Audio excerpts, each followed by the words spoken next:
Assalamualaikum warahmatullahi wabarakatuh. Waalaikumsalam warahmatullahi wabarakatuh. Indonesia kita negara yang berketuhanan yang Maha Esa, Allah Subhanahu wa Ta'ala.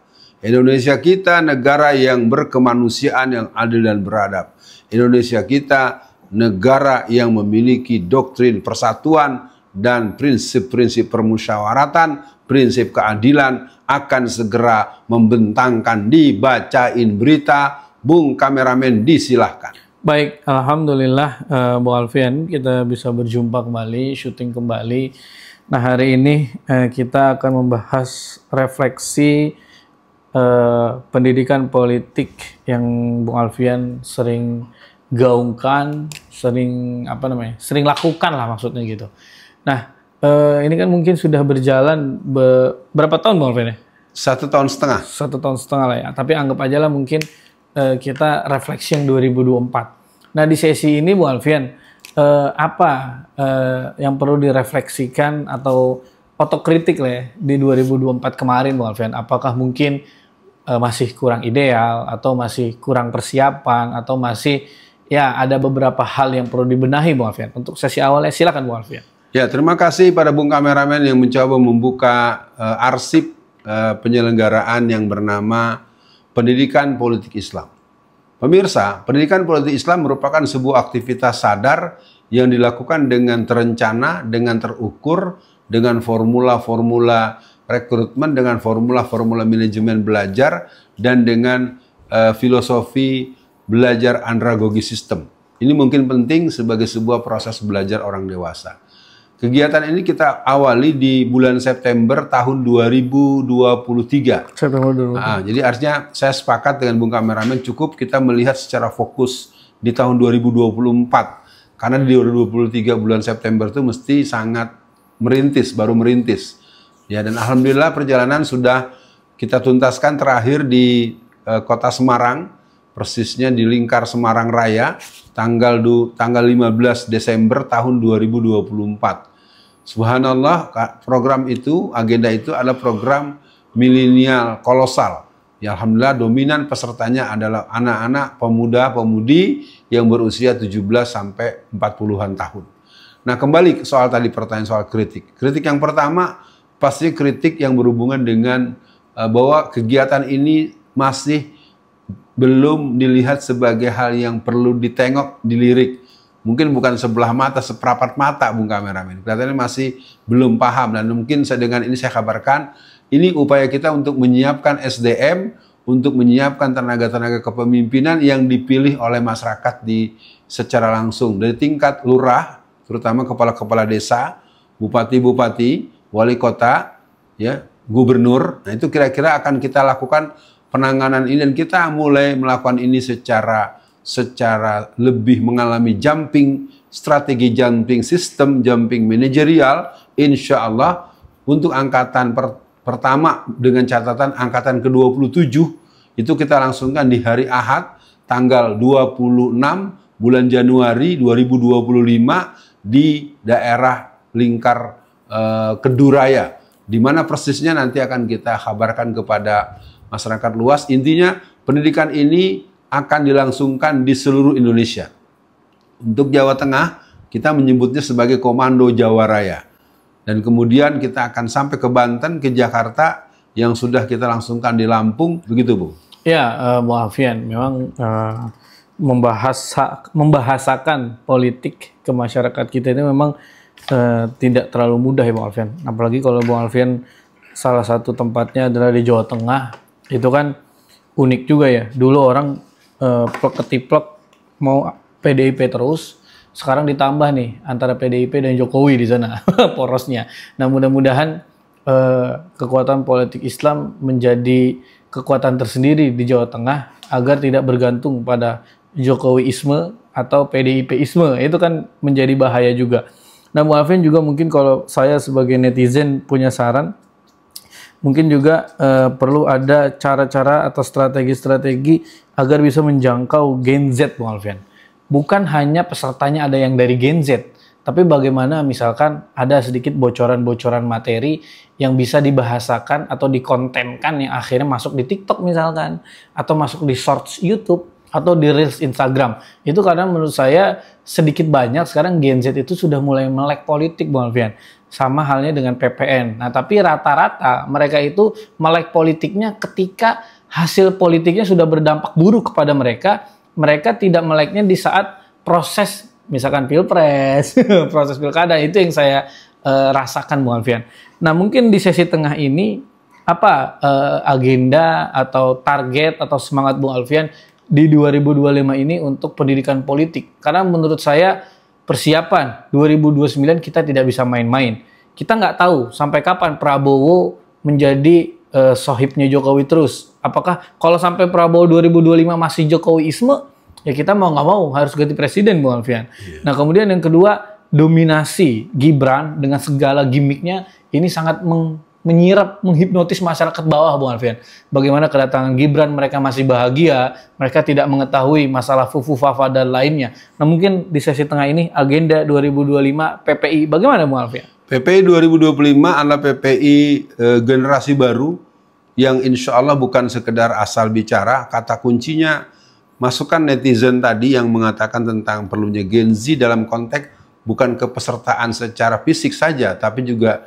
apakah materinya, apakah gayanya, stylishnya, dan format-format pembahasannya, sistematika materinya, mungkin itu menjadi perhatian. Yeah. Bagaimana yang lainnya? Yang lainnya tentu saya ingin umumkan kepada masyarakat, mungkin kegiatan PPI ini tidak akan menjadi kegiatan gratisan dan murahan.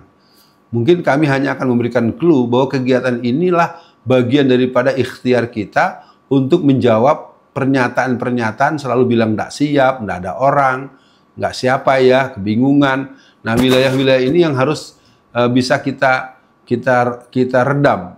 Kita memang terus terang untuk pendidikan politik Islam ini kita akan intens full, akan fokus full, akan frekuensi tinggi 2025 sampai 2027. Yeah. Nah, di sana kita akan mulai berhitung, kemudian adanya orang, adanya jaringan, adanya potensi, adanya koneksi, adanya relasi, adanya sistem komunikasi. Yang jelas, pendidikan politik Islam akan memberikan penyadaran bahwa berpolitik juga menjadi haknya umat Islam, dan umat Islam memiliki satu pilihan untuk bergerak. Yang kedua, kenapa saya begitu konsentrasi di Jawa Tengah?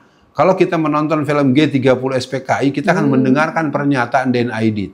Siapa yang menguasai Jawa Tengah, dia menguasai Indonesia.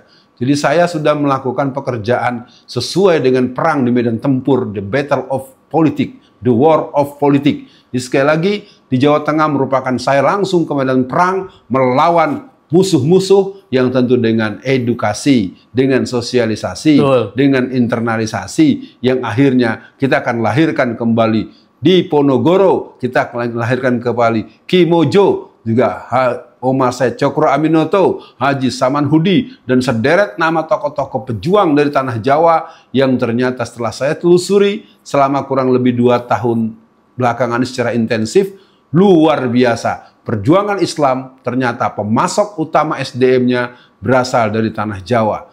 Dilengkapi oleh saudara-saudara kita dari Sumatera Barat, dari Sumatera secara umum, dari Aceh, dan dari Sulawesi Selatan.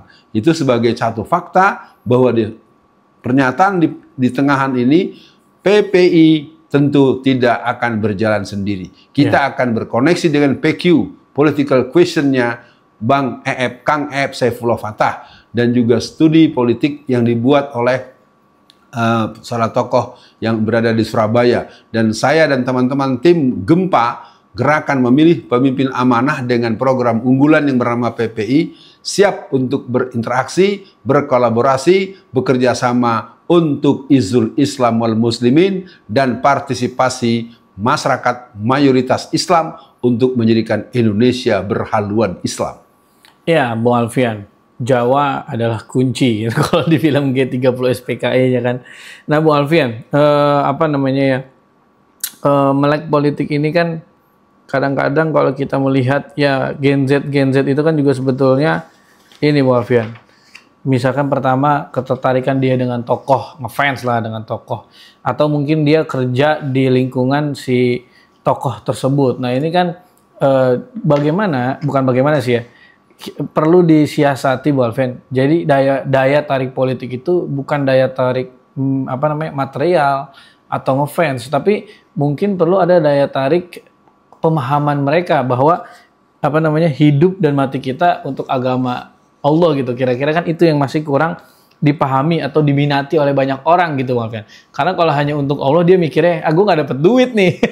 Jadi mungkin untuk akhir sesi kali ini Bu Alfian, apa harapan Bu Alfian agar PPI ini bisa bisa dicerna oleh masyarakat, atau mungkin teman-teman di daerah lain yang sempat mendengar tapi belum kejadian di tempatnya, atau seperti di Lampung, alhamdulillah kan kemarin salah satu calon juga jadi juga. Jadi mungkin itu kan juga jangan hanya membersamai seseorang untuk jadi Bu Alfian, tapi untuk memaintain mungkin, juga untuk mengkomplain mungkin, khawatir kepala daerah tersebut melenceng, kan itu perlu juga Bu Alfian ada kontrol. Jadi untuk closingnya silakan Bu Alfian. Ya, subhanallah, Bung Kameramen bisa membuat saya terinspirasi untuk menutup pernyataan tentang PPI, dan buat seluruh teman-teman alumni PPI angkatan pertama sampai ke 26 di seluruh Jawa Tengah dan Provinsi Banten kita baru 1 kali, di Jakarta kita sudah 3 kali, di Lampung kita yang resmi PPI ada 1 kali.